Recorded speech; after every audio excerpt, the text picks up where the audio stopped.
Welcome back to the Reality Guys. I'm your host, Brian, along with my co-host, Brett.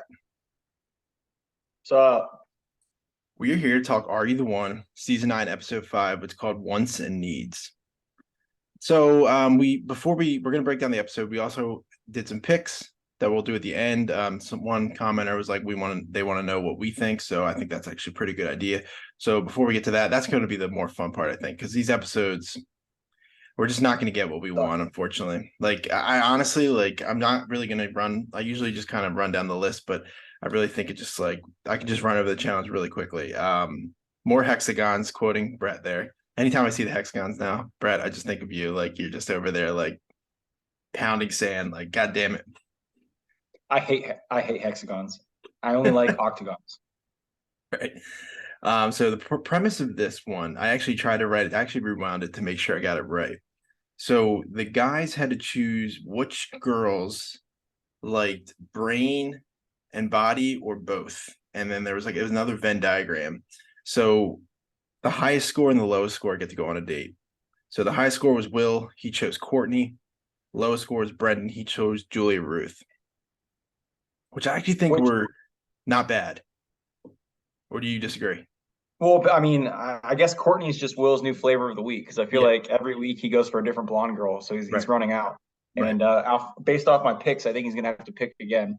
So, yeah, I just thought this challenge sucked, man. Yeah, they stink. I was like, are they gonna do something different, or are they gonna? The host is like, all right, time to go to the game board or what they have a name for it, and it's just the stupidest questions too, brain or body. Yeah, Like, I mean, I'm sure everyone in that house and everyone in general probably likes both, but has a preference.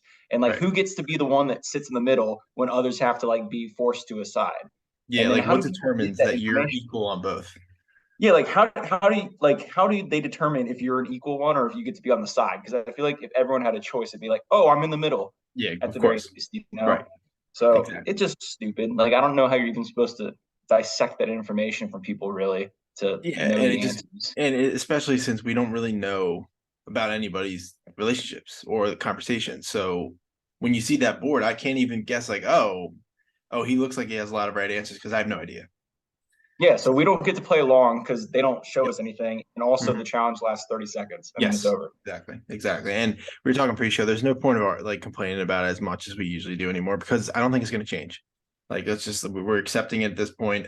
Mainly, what I hope now is like the dates are actual like decent choices. Which, like I said earlier, I think they were. Like we don't know if Will and Courtney were a match, but like it's not one I'm terribly like. It's like a throwaway like Leo did that one where he took CC for just because she had been cheated on or was in the lowest relationship. So I was fine with it. They went on a jet ski date. Um, the Brendan and Julia Ruth one was, I mean, spoiler alert, they go to the truth booth. They're a perfect match. But I thought that one was a good one because she was alluding in the beginning of the episode, like she wanted to either go in with Brandon or Nathan to kind of like determine like what's her next step as forming a relationship. So it ended up working out for her. Mm-hmm. Anyway, yeah, the jet skis looked like fun. So, Yeah, for sure. do you think Okay, they so put the right couple in the truth booth?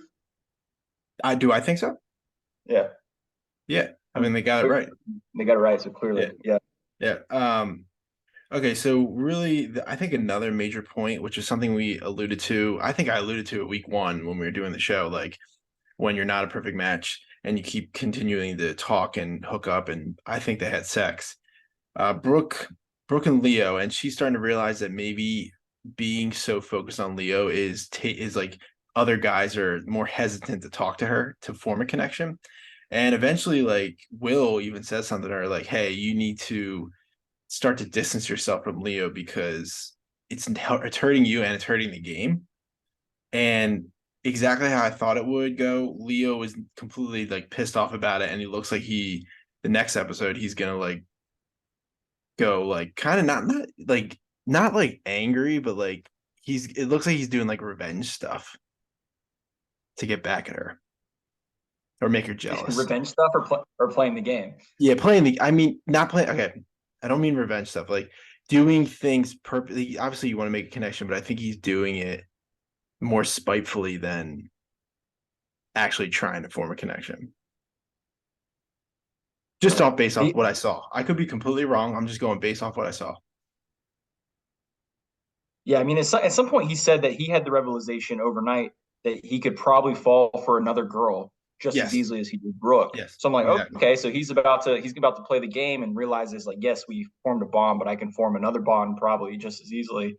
And then at the very end of the episode, he basically like contradicted that and said Yeah. that like he was in love with her or some shit. So Yeah. yeah, He keeps bouncing back and forth. I actually was looking around on Instagram. He was apparently on Holy Moly. You know what that is? yeah, He was on that. So nice. this isn't his first TV show rodeo. I'm gonna have to go watch that. Yeah. I'll have to Google that one. I've seen like one episode of Holy Moly, and then I've I never don't watched know. it. It's not a show for me. It's like a Um, big mini golf yeah, wipeout I mean, I show. like mini golf too, but I'm not gonna watch a show about it. Yeah. But so perfect match. They got it. I said it wouldn't happen until like episode 6 or 7, so I was wrong. Good to be wrong right now because it's early. Now, I mean, I guess it's episode 5, but it's really the fourth matchup ceremony they go into with a perfect match. So I think that's decent. Um, I think they can figure this out pretty quick, actually. was that? I think they're going to figure it out because I Yeah, I think they do have enough too. information that if they just play smart, they can start eliminating options and quickly find out the real answer. Yeah, the fact that we're on episode 5 and only matchup 4 makes me think they get it on like a matchup 9. Like normally they used to have one per episode, and like when they have like one rollover, they're either like, okay, they're gonna get it because like there's only 10 episodes. There's only 10 matchup ceremonies. There's going to be only 10 episodes. So I don't know. I just they'll definitely get it. The odds are with them. But the big thing is after Julia Ruth and Brendan are a perfect match. Julia Ruth wants to get like a little goodbye kiss from Nathan, and it turns into a little more than kissing. It turns into some straddling, and Brendan conveniently walks right into the room, walks right by, makes a comment, and I mean, rightfully has the right to be a little annoyed by it because I felt like he was getting ready to like be like, all right, I'm gonna give this a shot. And you're about to go away with that person. So she knows she did it wrong. She made a big mistake there, but I mean, big lack of judgment there. Like that's just fucked up. Like I mean, she jumped into her and Brendan together are a perfect match. Like the first episode, they're jumping in together. He quickly jumps off of her onto CC and then back to her and someone else, and then she's doing the same with this other guy and cheating on him within the first 10 minutes of getting Mhm. matched, and when they're about to have to go live together in the Right. hideaway or whatever it is. So Mhm. I don't like her. I like him a little bit better just because of I guess he was pissed about it, and I saw him washing his hands in the bathroom, so that's brownie points for me. Yeah. And it's interesting because they almost said like when they're at the matchup ceremony that they're gonna like just go in as friends, but we'll see if that actually works out because I mean they've already had sex, so Yeah, they're probably just there's a reason he might have moved on from her after the first night. So I don't know, I don't. don't know. But good for them. I mean, that's getting a perfect match is always a win. The matchup ceremony though, they don't really do as well. They only get one beam in addition. But I can let's run through their picks real quick, and then we'll kind of end off giving what we think because just to kind of see if we have any similarities because we've seen a lot of the show, like just see how we do. So, okay, Mhm. it was girls' pick tonight. So, first one was Courtney chose Will. Not a huge surprise there. Jordanne chose Eduardo. Mjinte chose Hamudi. Another one that wasn't a surprise, Anissa chose Aqel. CC chose Mikey. Do chose Ollie. Shout out to Do for the comment that you gave us, and then you took it back. Danielle chose Leo. Brooke chose Clay. Taylor chose Samuel. And Roz chose Nathan. And like I said, only one beam in addition, so not a blackout, but a step backwards. And this was like one of the first times the host actually had a little bit of emotion. Was like, "What are you guys doing? You guys took a step back. Like you're running out of time." Like the classic one-liners that you can give. But happy to see a little bit of like fire within her. Any of those jump out at you that are just like completely like you don't think they're a match at all. Because I just don't know. I mean, at this point, I'm just like, as long as they're getting beams, it's okay with me.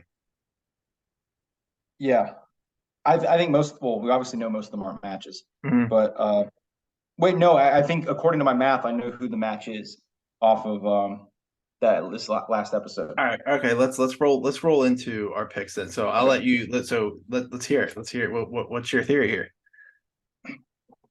So based off episode 2 and episode 4, we have two beams on both those episodes, and Anissa was sitting with Aqel in both of those, and Hmm. Mjinte was sitting with Hamudi in both of those. But we know Julia Ruth is a match in the 4th episode, which means Hmm. if either Anissa and Aqel are a match, or Mjinte and Hamudi are a match, but they both cannot be matches. And then based off whoever there's another match that's missing in episode 2 other than one of those, and I think it might be Roz with Mikey. Okay. And I've also eliminated some people like CC cannot be with Clay, Jordanne cannot be with Eduardo, Brooke cannot be with Ollie, and Courtney cannot be with Will, based off that math. Okay. So those I have all of Because those. so like those ones I just said, they were all paired up twice, except the pairings were either in 2 and 3 or 3 and 4. So Okay. that means that they cannot be matches because Okay. they So I have had those are all ones that I have. So run down your list real quick. all right. So I made a list based off of Kel being with Anissa. And so I think Clay's with Mjinte, Eduardo's with CC, Hamudi's with Danielle, Leo's with Taylor, Mikey's with Roz, Nathan's with Jordanne, Ollie's with Courtney, Samuel's with Brooke, and Will's with Dew. And then some of those could be mixed up a little bit Yeah. depending on if Yeah, Hamudi we and can Mjinte change it every are week. We can go yeah. week by week. Like you can adjust your picks. So the only ones that I have the same as you are Leo and Taylor and Hamudi and Danielle. Oh, and Aqel and Anissa. I like that Aqel and Anissa theory. So all the ones that you said that you don't like work, like I had Ollie, Brooke, Will, Courtney, Leo, or Clay, CC, Jordan, Eduardo.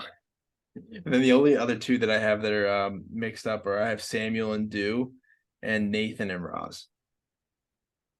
I will not be putting pictures in for this portion of the thing because there's too much going on. But I'll put So it. so since I'll put it in. I'll put it in the bio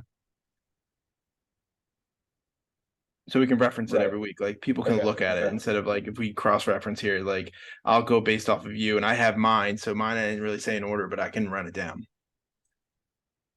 Since Do might be an avid listener of the show, who do you think who are her possible matchups? Because I think she could be with Will, she could be with Samuel, Yeah,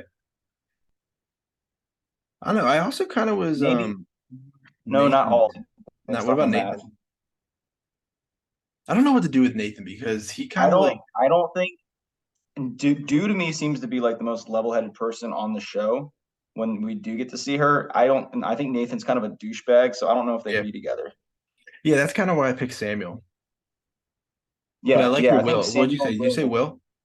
Why I said I think she's with Will, but I could also see her being with Samuel. So if she was with Samuel in week 2, so she could be her and Samuel could be that second beam. Okay. All right. Well, I'll put them in there, and people can react to our picks, and we can go from there. But we'll see you guys next week. Thanks for watching. We'll be back for episode 6. So for myself and Brett, see you.